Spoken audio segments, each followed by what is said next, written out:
그리스도 본사의 자세 품는 마음 너그러운 마음 150번째 시간입니다. 22년 12월 4일 밤 12시 15분 너그러운 마음 바다와 같이 되어야 한다. 성남 파도와도 같은 풍랑도 품으며. 제가 유튜브 영상 중에 요트 여행하는 걸 잠깐 본 적이 있는데 엄청 무서웠겠어요. 그 풍랑이 있는데 망망대해요. 앞뒤로 몇 시간 몇십 시간 가도 아무것도 없는 그런 데서 풍랑이 분다? 와, 그 조그만 별 얼마나 무서울까 이런 생각을 해본 적이 있는데, 그런 풍랑까지도 품으면서 바다는 결국은 그것을 품어서 나중에 잔잔하게 되잖아요. 그렇게 품으며 함께 조화를 이루어가야 됨. 주님의 창조의 목적대로 주어진 사명을 잘 이루어가는 것. 자연 만물 또한 생명을 부여받아 각자의 사명대로 주님의 뜻을 이루는 사명대로 잘 이루어가고 있음. 그러니까 하나님이 만드신 피조물들 중에 유독 사람만 하나님이 정하신 법칙에서 벗어난 것처럼 죄를 범하고 주님의 뜻을 거스르는 일을 하죠. 하나님의 법인 자연의 질서를 잘 따르고 있음. 그래서 봄, 여름, 가을, 겨울 우리나라 같은 경우는 사계절이 또렷하게 오죠. 근데 지금은 기후가 망가져서 여러 가지 문제들이 발생하면서 엉망이 되고 있죠. 3월, 4월에도 막 눈이 폭설이 내리고, 예전에는 그런 적이 별로 없는데, 새벽 3시 52분 어미의 마음은 바다와 같은 마음이 되어야 함. 성모님께서 온 인류의 영혼들을 품으신 것, 우리의 모체로서 한 영혼 한 영혼 품으시고 그들의 회복을 돕고 계신 것.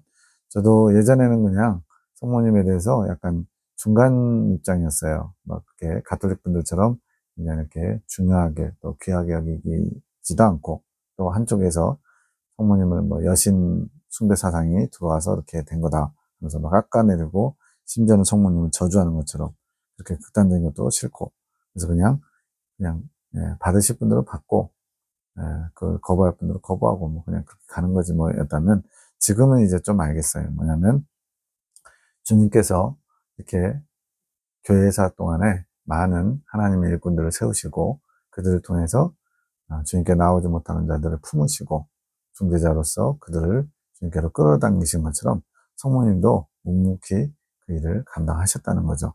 성경에는 뭐 몇 장면 안 나오잖아요.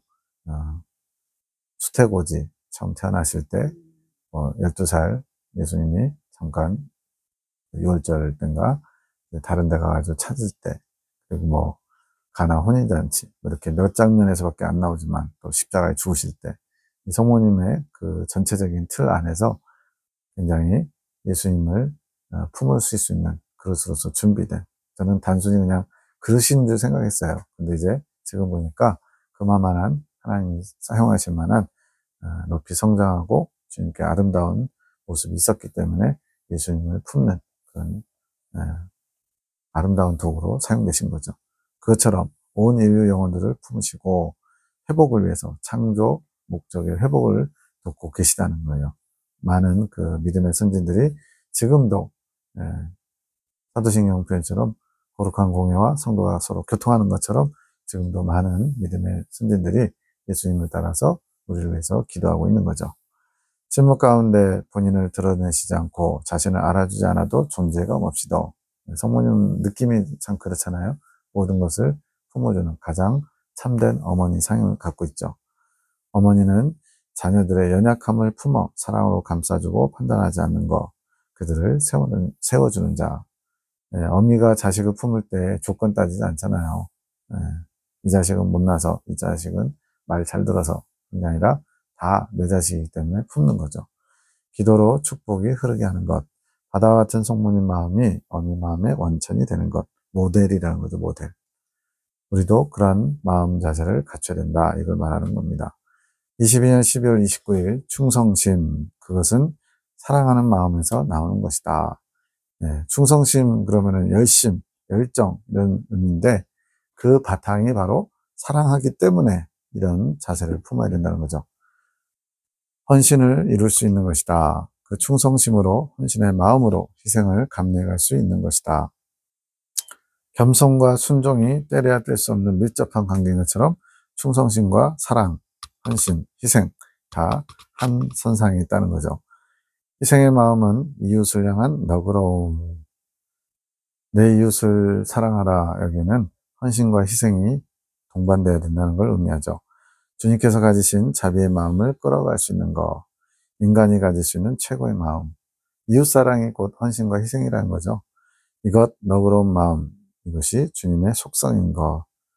용납할 수 없는 사람을 용납하고 품을 수 없는 사람을 품고 용서할 수 없는 사람을 용서하고 이런 것이 우리가 가질 수 있는 최고의 마음 자세라는 거죠. 이게 주님이 명하신 새 계명이기도 하고요. 절제함으로 주님의 절제 속성을 끌어가 채우게 되고 이처럼 주님의 사랑의 속성들 12가지를 다 이렇게 채워갈 수 있다는 거죠. 하나씩 하나씩 헌신과 희생을 통하여 주님의 속성을 채워가게 되는 것. 처음부터 되는 게 아니라 조금씩 조금씩 변화되는 거죠. 이것이 의의 열매를 맺는 것이고 이것이 마음으로 맺은 열매가 익어가게 되는 것. 주님의 속성, 성품을 채우면서 하나 되어 가는 것. 내가 잘나서 내가 노력해서 물론 이제 기본적인 의지드림은 있어요.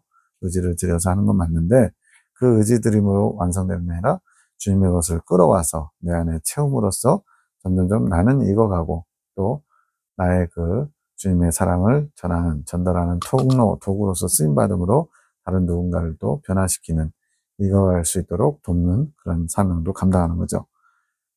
이것이 마음으로 맺은 열매가 익어가게 되는 것이고 주님의 속성을 채우는 것.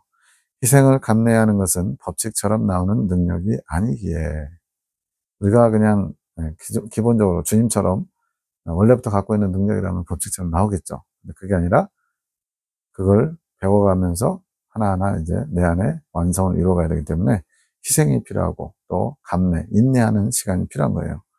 주님을 사랑함으로 할 수 있는 것이기에 감내해야 한다는 것.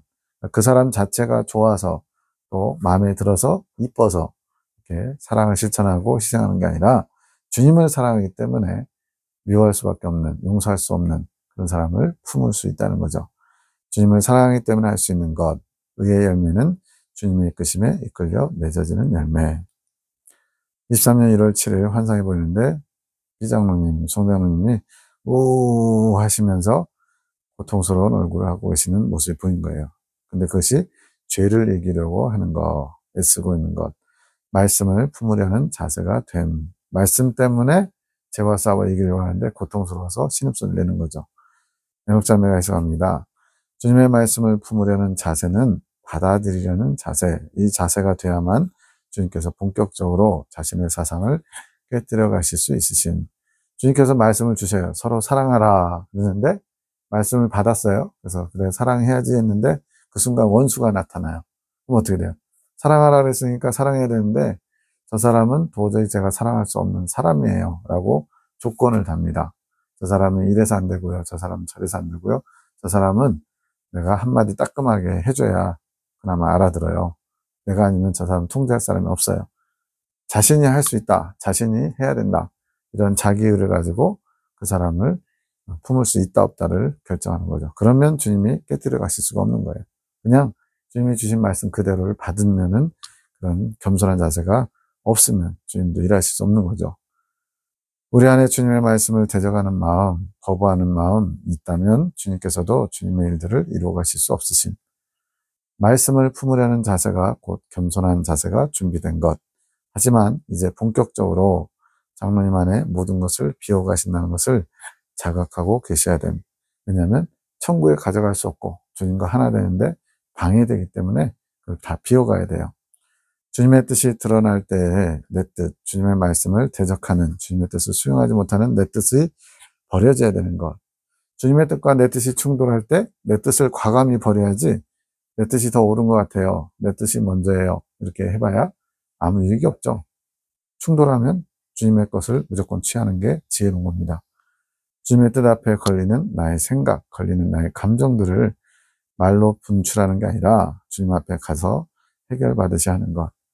뭐 이제 답답한 상황 또 대적하는 사람이 나타나면 억울해서 말로 막 표현하고 싶죠. 쏘아붙이고 싶고 남들한테 그 사람의 부족함, 부끄러움을 막 드러내고 싶죠.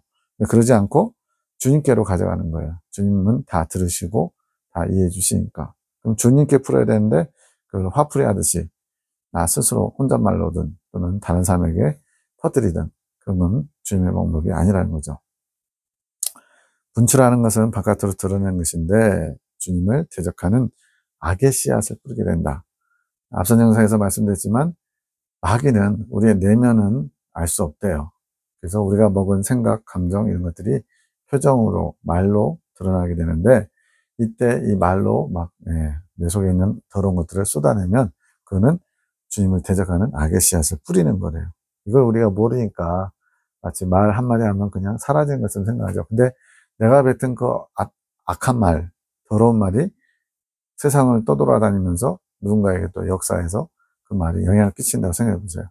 얼마나 그 말을 쉽게 뱉을 수가 없게 되겠죠. 네. 침묵이 중요함, 나의 생각과 감정을 해결해 줄 수 있는 분은 주님이심. 주님께 갖고 가야 되는데 자꾸만 사람한테 위로받고 사람을 의지하려고 하면 그 사람까지도 망하게 할 수 있죠. 주님의 보혈로 모든 것이 가능하게 되는 것, 보혈로 다 씻어야 됩니다.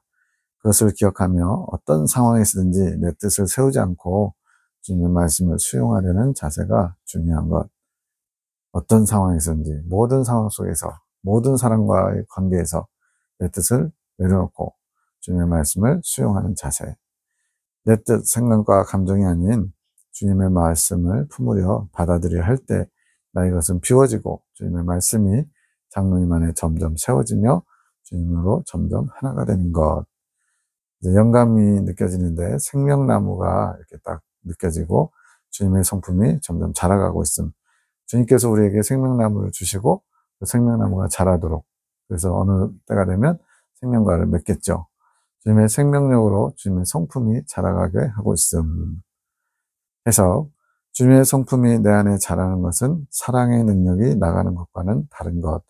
에녹자매가 이때 좀 어려운 것들을 좀 봤더라고요. 성령의 이끄심과 이끌림 이런 얘기도 그렇고.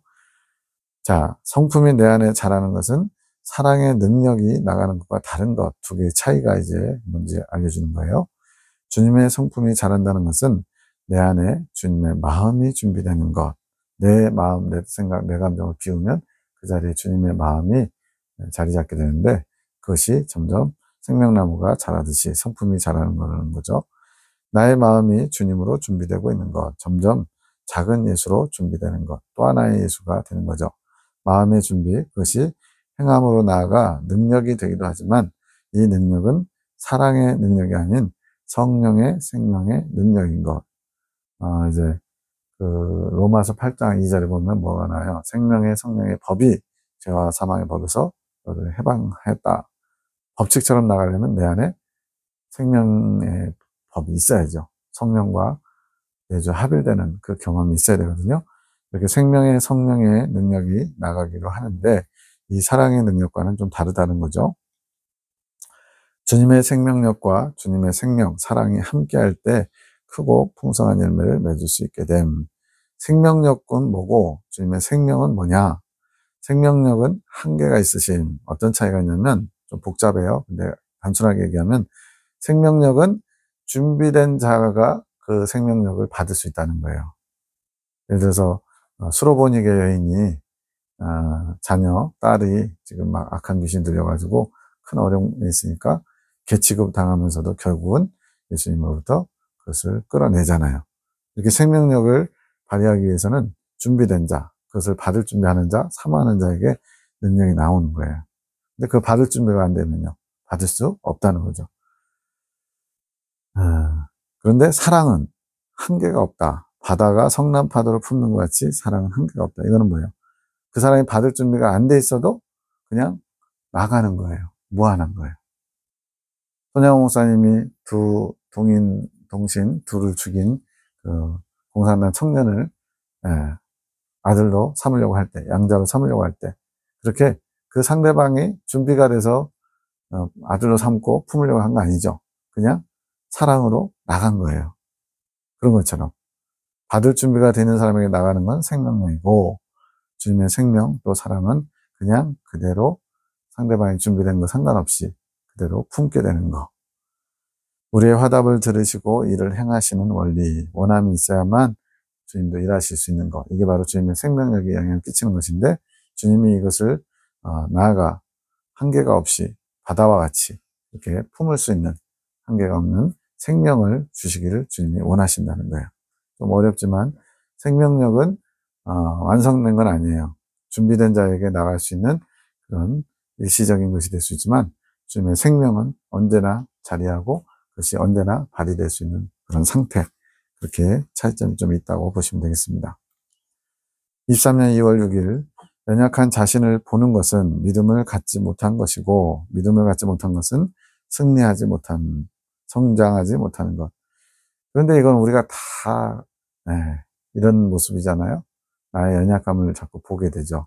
나는 이래서 못하고 저래서 못하고 왜 이 모양인지 몰라.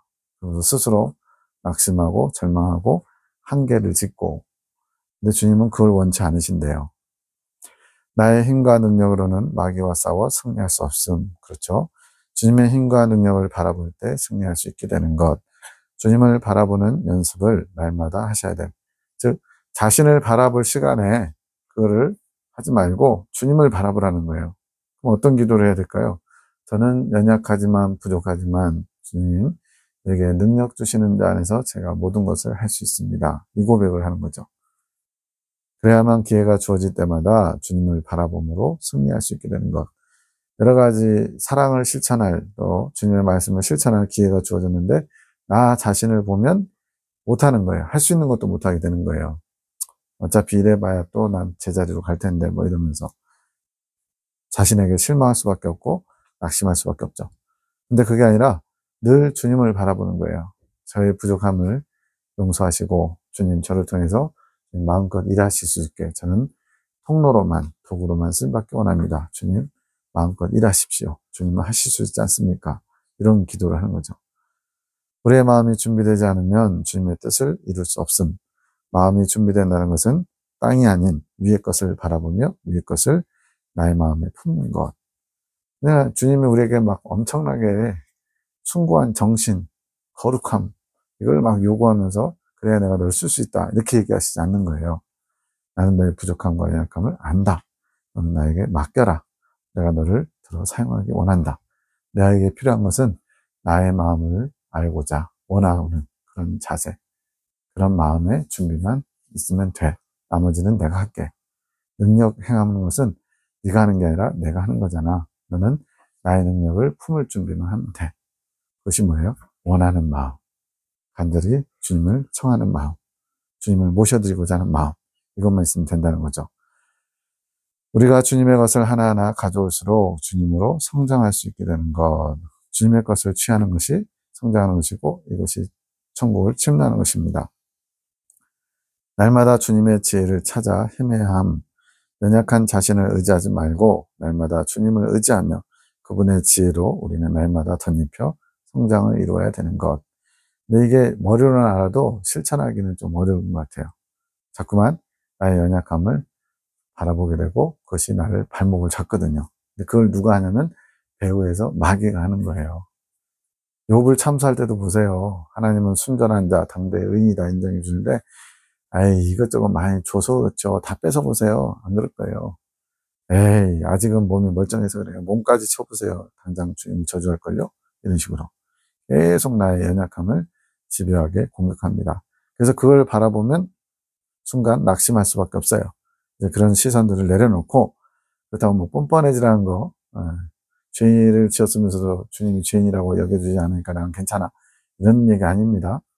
나의 연약함을 있는 그대로 인정하되 그 연약함에 매이는 것이 아니라 그 연약한 자를 들어 사용하기 원하시는 주님의 신실하심을 바라보는 것을 말합니다. 23년 3월 15일 이번 주까지 사랑의 기도를 하여라. 사랑의 기도를 많이 하여라. 그래야 할 때 그분을 향한 주님의 마음이 우리 안에 부어지게 될 수 있음. 어떤 대상을 향해 사랑의 기도를 많이 하면 주님의 마음이 우리 안에 부어져서 그 마음을 품고 그 사람에게 사랑의 기도를 해줄 수 있다는 거죠.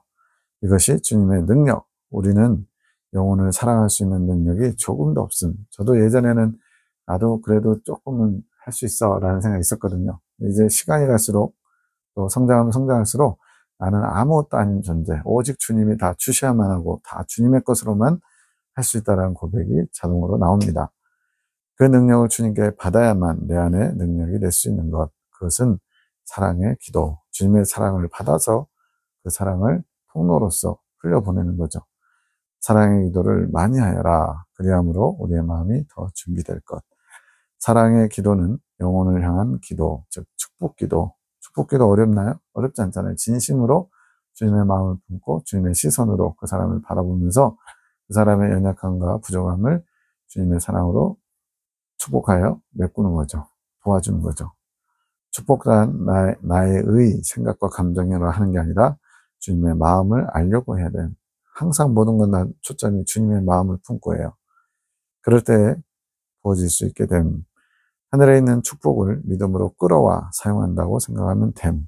하늘에 있는 것을 끌어와서 이 땅에서 전달하는 도구, 통로로 쓰임받는다. 얼마나 이게 멋지고 복된 일입니까? 그렇게 되면 주님의 마음이 알아지며 부어지게 될 것. 그래야 할 때 품는 마음이 준비될 수 있음. 믿음의 사람들이 되어라. 이것이 오늘 내가 너에게 주는 축복의 말이니라. 이 믿음의 사람이 된다는 것이 곧 성령의 이끄심에 순종함으로 큰 믿음을 가지고 모든 것을 주님께서 하실 수 있도록 나는 그분의 도구, 통로로서, 중재자로서, 참조로서 준비된 것이 믿음의 사람이 되는 것입니다. 23년 4월 1일 재창조를 이루는 시점까지는 무너뜨리고 다시 세워지고를 반복해야 되는 이 재창조가 뭐예요? 창조 목적이 회복되는 거. 그때까지는 계속 세워지고 무너지고. 그러니까 과거에는 맞았어요. 근데 지금 시점에 안 맞는 것들이 있는 거예요. 이래서 참 어렵습니다. 구약의 율법, 분명히 여호와의 율법은 완전하여 영혼을 소성케 한다. 맞는 말이었잖아요. 근데 신약 시대에도 구약의 율법을 그대로 고수한다. 저번에 그 유튜브에서 어떤 인터뷰하는 영상을 봤어요. 그리스도인인데 이스라엘의 유대 그 랍비같이 그 율법을 신봉하며 그것을 추구하는 종교인이라고 불러요. 그 사람하고 인터뷰하는데 그 사람이 그러면서 그 크리스찬 기독교인한테 묻습니다. 그럼 당신들은 왜 안식일을 지키지 않습니까? 성경에 안식일을 거룩히 지키라고 했는데 이걸 묻는 거예요. 이분이 뭐라고 대답을 하더라고요. 근데 어쨌든 과거에는 안식일 지키는 게 맞았죠. 구약 시대에는. 근데 지금은요. 안식일을 지키면 오히려 이단 소리 듣죠. 안식일교처럼. 자, 이런 주님의 뜻이 무엇인지를 우리가 온전히 알지 못한 상태에서 그 단계마다 주님이 이끌어 가시는 방식이나 또 그런 내용들이 좀 달라요. 근데 이제 그것을 알지 못하는 상태에서 그것을 계속 고집하면서 어린아이 단계에서 요구하시는 것, 청년 단계에서 요구하시는 것, 아비 단계에서 요구하시는 게 다 다른데 어린아이 때 받았던 주님의 말씀, 율법, 계명을 죽을 때까지 계속 갖고 있다. 그런 문제가 있는 거죠. 그래서 그때는 또 무너뜨려야 돼요. 예루살렘 성전을 허물고 사흘 만에 다시 짓겠다고 하신 것처럼. 모세는 너에게 이렇게 일렀으나 나는 너에게 이르노니 하면서 마치 모세의 율법을 부정하는 것처럼 예수님이 표현하신 그 본질적인 그 목적을 위해서 우리는 과거의 것을 과거로 내려놓을 필요도 있는 거죠. 그것이 내 생각 안에서 지진하는 일이며 고통. 왜냐하면 어느새 자리 잡아가지고요. 그것만이 옳다라고 생각하는 나의 세상이 만들어져 있거든요. 그 후에는 사랑으로 덧입혀지는 시기. 이렇게 무너지고 세워지고 무너지고 세워지고 하면서 하나님 중심의 사상으로 정리가 되면 그 다음에 이제 사랑으로 덧입혀진다. 이 사랑의 능력이 입어져야 예배의 열매가 돼서 주님의 능력이 나가거든요. 새 사람으로 지은 바 되어야 함. 이것은 사랑하고 또 사랑하는 것과 같음. 주님의 성품인 사랑과 하나가 되어가는 것이 새 사람을 입어가는 것. 영혼을 사랑하고 또 사랑하고 할 때마다 주님의 성품인 사랑으로 새롭게 지은 바 되어가는 것. 주님과 하나 된 상태에서, 근데 이것도 시작이 있고 과정이 있고 끝이 있는 것처럼 한 번에 되는 건 아니라는 거예요. 점점 더 영혼을 진정으로 주님의 사랑으로 사랑할 수 있게 된다는 거죠. 원수까지도 용서하고 품을 수 있는 마음이 되어가는 것. 저도 요즘 제 자신의 마음을 들여다보면 내 마음에 거리끼는 사람이 없는가 잘 돌아보면요. 완전히 100%그 누구도 불편한 사람 없다. 이렇게 대답하기는 어려워요. 그러나 미운 마음이나 원망하는 사람은 없는 것 같아요. 주님의 은혜죠. 저를 힘들게 하는 사람, 비난하는 사람, 억울하게 하는 사람 있을지라도 그 사람을 품고자 하는 마음이 제 안에 있는 것을 느낍니다. 근데 이것도 주님 기준으로 보면 아직 많이 부족하죠. 완전한 사랑, 주님의 사랑으로 그 사람을 정말로 사랑할 수 있는 용서를 뛰어넘는 사랑까지 주님은 나가기 원하시는 거죠. 23년 4월 10일 영혼을 품는 자가 헌신하고 또 희생하고 하나님을 매우 기쁘게 해드린다. 영혼을 품는 자, 그 영혼을 주님의 시선, 주님의 마음으로 품을 수 있는 자가 주님을 기쁘시게 된대요. 23년 4월 11일 믿음에서 출발하여 사랑의 완성을 이루어감. 고린도전서 13장에 나온 것처럼 믿음, 소망, 사랑 이 세 가지가 항상 있을 것인데 믿음으로 구원의 여정을 출발하죠. 근데 그 믿음이 흔들리지 않도록 붙잡아주는 것이 소망이죠. 계속 주님의 창조 목적의 회복을 향한 소망이 계속 우리 안에서 힘을 줘요. 그리고는 종착지에 가면 사랑의 완성이 이루어지는 거죠. 믿음, 소망, 사랑.